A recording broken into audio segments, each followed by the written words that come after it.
Qərbi Avropanın dekorativ tətbiqi sənəti 17-ci əsr. 17-ci əsrdə Qərbi Avropanın dekorativ tətbiqi sənəti forma, naxış və rəngi ilə qədim Misir və Çin incəsənətindən fərqlənirdi. Bu növün kostyumları olduqca təntənəli və çoxsaylı bələdçilərdə möhtəşəm görünür. Aristokrat zövqünə və həyat tərzinə uyğun olardı.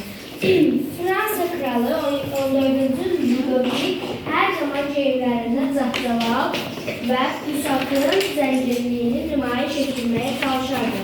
Dəmir əsas qanuni daşıyıcısı olan kral fransız aristokratı üçün nümunə idi.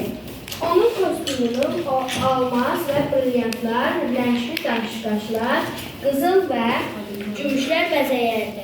Kostümün zaxtalalı kralın idarə etdiyi dövlətin çiçəklənməsindən xəbər verməyi ilə yanaşı, başqa dövlətlər arasında onun nüfuzunun artırmasına işarə idi.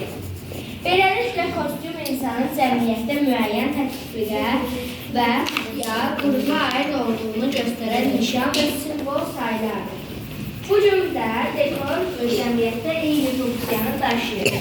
Qədim vaxtlarda müasir dövrdə dekor həyat tərzinə qayda gətirir, insanlar arasında ünsiyyət yaradır, onların kim olduğunu müəyyən etdirirdi.